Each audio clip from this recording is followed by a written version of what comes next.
Well, joining me live in the studio is Sami Al Arian, who's the director of the Centre for Islam and Global Affairs at Istanbul Sabahattin Zaim University. Welcome to you, Sami, as you've been joining us throughout our rolling news coverage over the last few hours. We heard a response from a family member there. We've heard a response from Iran's supreme leader, who said, avenging Haniyeh is our duty because he was in Iran. It's a definitive statement of intent. What form, though, could the response take? What are the options available to Iran? Well, let's remember also yesterday they assassinated or probably assassinated a leader from Hezbollah. So this could come from actually different countries, not just from Iran. It's a huge embarrassment for Iran, and they would have to respond in kind. And that means we've seen a glimpse of what could the response be. Back in April, when they assassinated another Iranian leader in Damascus, then it was advertised, actually. It was publicly announced that they were going to hit an Israeli target. And during that time, Israel wasn't able to defend itself. They had to bring in the United States, United Kingdom, France, even Saudi Arabia and Jordan in order to help in thwarting that. And even with all that, several ballistic missiles hit an Israeli military target. The objective of that target was to show that Iran is capable of penetrating Israeli space. So what could happen now? I think right now it's not going to be advertised as in the past. It's probably going to be a massive retaliation if they're going to carry through with this announcement, not only coming from Iran, but possibly also coming from different places such as Lebanon, even Yemen or Iraq. The sense suggested by those previous attacks, because they were advertised in advance, was that, we're giving you the opportunity to defend against this. We want to show that we're doing something, but there wasn't, necessarily real venom in it. Do you think it will be a stronger response than this time? I think so. I think this time around it's going to be different, because this is not just hitting a target outside Iran. This is assassinating a political leader, a very consequential political leader, the leader of the Islamic resistance movement, in the midst of the Iranian capital during an inauguration of a president. That's a huge statement that you cannot go unignored. Israel has a history of assassinations abroad. It's been going on for more than half a century.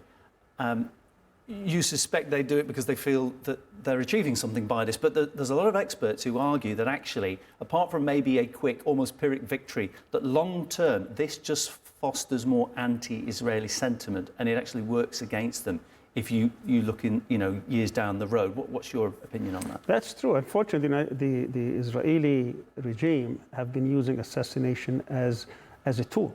And this is not something that started yesterday or today. This is something that has been going on for decades. There is a book that came, I think, 2018, talks about the history of political assassinations and military assassinations against Palestinians. It goes all the way back to the 40s. So what we're seeing today is the implementation of this, but never worked. Back in '92, they assassinated the first general secretary of Hezbollah, Abbas Musawi, and they ended up with Nasrallah, who was even much more forceful against them.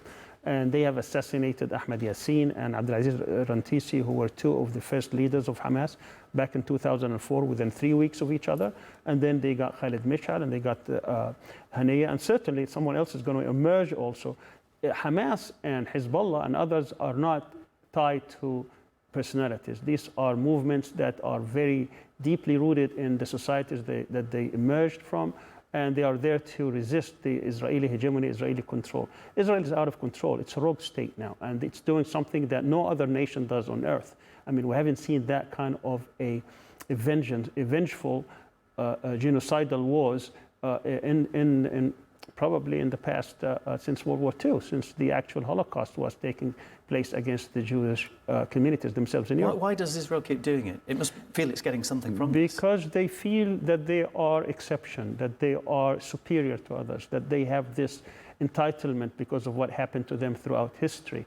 And that's how they justify it to themselves, that they are the chosen people of God. This Zionist ideology is a venom. It's a supremacist, racist ideology that gives them this feeling of entitlement and this feeling that they can get away with whatever it is. And because they actually have been getting away with it because of the American support that they've been getting for decades.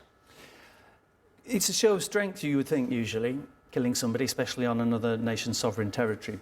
But I just wonder, and I was just looking for the previous quotes from Benjamin Netanyahu, but he said this year and he said last year on separate occasions that his plan was to get rid of Hamas leadership, and he said he'd given the okay to Mossad to put them basically in their sights. This was his long-term plan. He'd almost pinned his entire operation in Gaza upon destroying Hamas leadership. Could this actually be, as opposed to a show of strength, actually a way of trying to get out of the conflict? Could it be he gets a high-profile scalp and it gives him an opportunity to then perhaps withdraw Israel's military from Gaza? Well, first of all, it's not just going after the leaders themselves. He went after their children, their daughters, their sons, their grandchildren. They have been after every member of their family. So that tells you what kind of people these are. They go after children, baby killers. But could it be a way out? I mean, somebody could argue that, but it doesn't seem that Netanyahu is looking for a way out.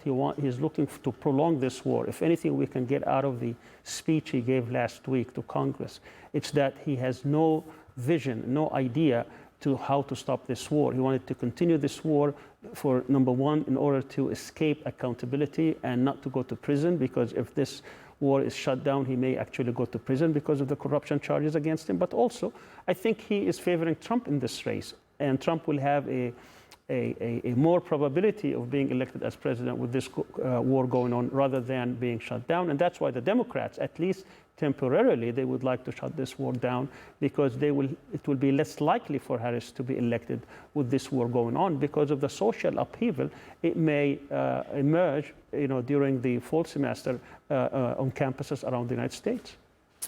Sami, thank you so much for joining me, and I'm sure we're going to speak again later on in the hour. There's so many elements to this story and ramifications to discuss. Appreciate it for now.